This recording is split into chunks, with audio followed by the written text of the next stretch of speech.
tunalalamikia changamoto zilizopo hapa Mkuyuni. Cha kwanza, unapotengeneza mradi lazima uweke diversion za watu kupita.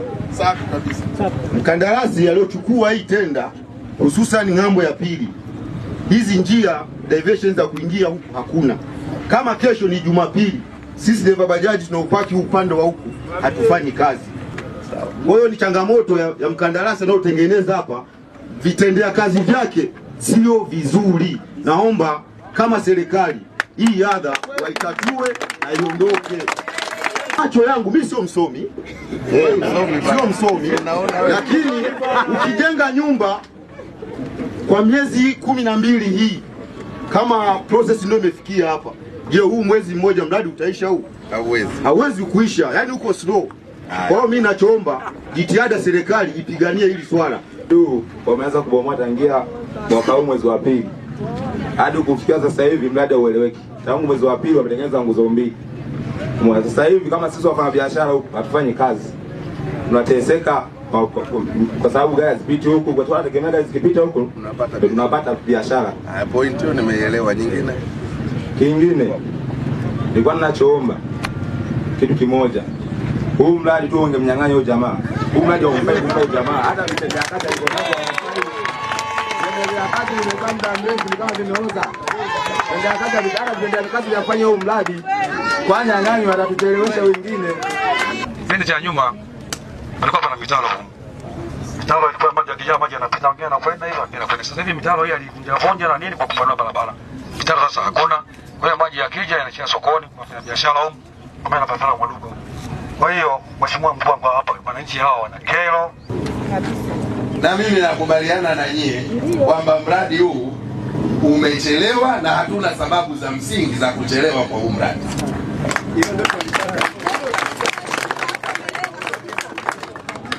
Kwa sababu hapa tunayoyazungumza mengine ni hatua za dharura, hatua za muda mfupi, lakini hatua za kudumu ni mradi uishe kwa wakati. Tunapata athari za mafuriko. Sio tu mafuriko, hata wafanyabiashara, magari yasipopita huku, wateja watakujaje njia hii?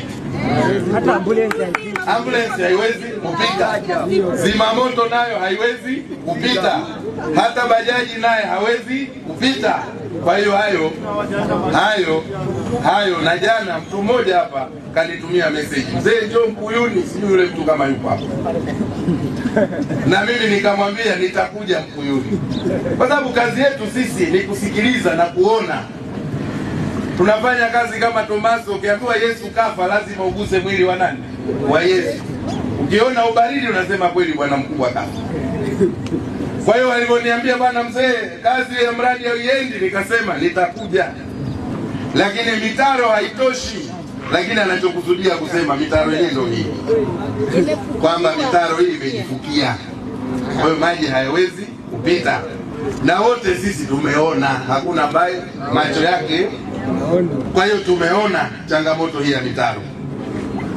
Waziri dereva wa bajaji ikasema diversion ni swala ambalo lazima liwepo, kwa sababu ujenzi wa daraja hauzuii shughuli za maisha ya kusafiri kufanya nini, kuendelea. Lakini anasema vitendea kazi sio vizuri. Kwa hiyo na yeye amesema mimi sio msomi lakini naona. Na mimi nasema kusoma sio kupata degree. Unaweza ukapata degree na usio unaona mambo na kuelewa mambo. Kusoma ni kuwa na ufahamu mkubwa. Hata huo kuona kwamba hapa hakuna diversion, si usomi tayari huo. Na aliyesoma ambaye anatakiwa weke diversion, yeye hakuona umuhimu wa diversion. Kwa hiyo degree sio kigezo. Kigezo ufahamu. Lakini Laurian yeye anasema mkandarasi nimuulize anataka kazi au anakuja kubabaisha.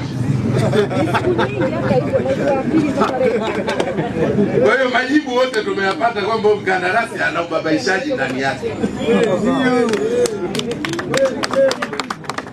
Kwa hiyo wala sihitaji kumuuliza kwamba anataka kazi au ni mbabaishaji. Mimi mkuu wa mkoa nimejiridhisha kwamba huyu mkandarasi ni mbabaishaji.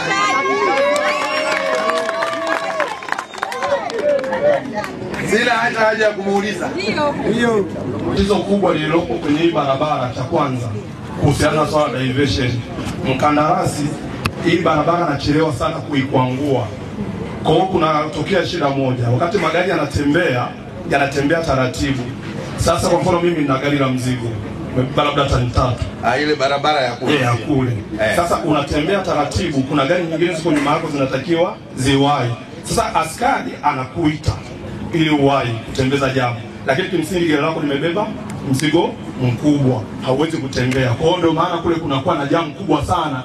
Kwa hiyo wanamaliza hata wiki 3, wiki 2 hawakuangui hiyo barabara. Kwa hiyo ndio inaleta shida. Kwa hiyo wasimamiwe baada ya siku 2 wao wanakuangua hiyo barabara.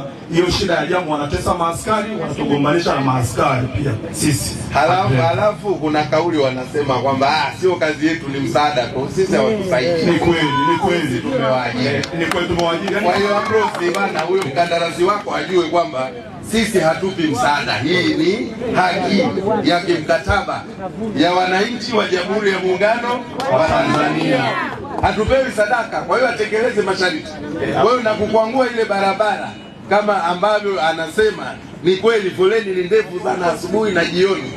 Kwa hiyo hilo Jumatano tutalijadili, tuweke utaratibu kila baada ya muda gani barabara ikwanguliwe, na wakati wa ukwanguaji serikali ya mtaa ishirikishwe, ijiridhishe na wao wasaini kitabu kwamba barabara imekwanguliwa kwenye viwango vya ubora. Kwa hiyo ni oye. Wakishakwangua washindilie na kumwaga maji na mitaro wasafishe ili maji yafanye nini? Yapite.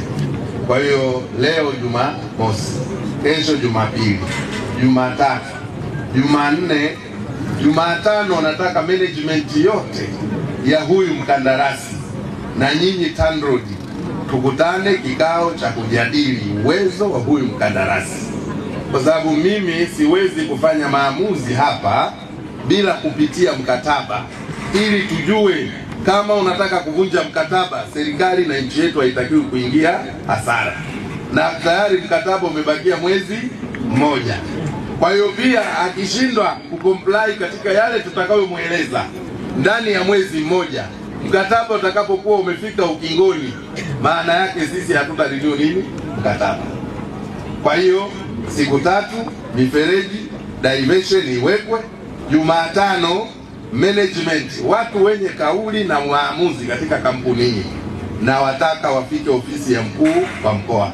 Sasa niletewe mifundi nije kuongea na fundi ambaye wala hajui chochote. Nataka mwenye kampuni na management yake, director wa hii kampuni waje pale, na mazungumzo yetu tutayarekodi na wananchi nao yaachiwe wayasikie tunaongea nini, kwa sababu hii sio siri. Hii ni kazi yao na wao ndio wanufaika wa hii barabara. Asante sana. Ili mkataba wake unapoisha, tunaposema huyu hatutamuongeza au tukisema tumuongeze, watu waone kweli kuna haja ama hakuna haja, ili uwazi na ukweli. Asante.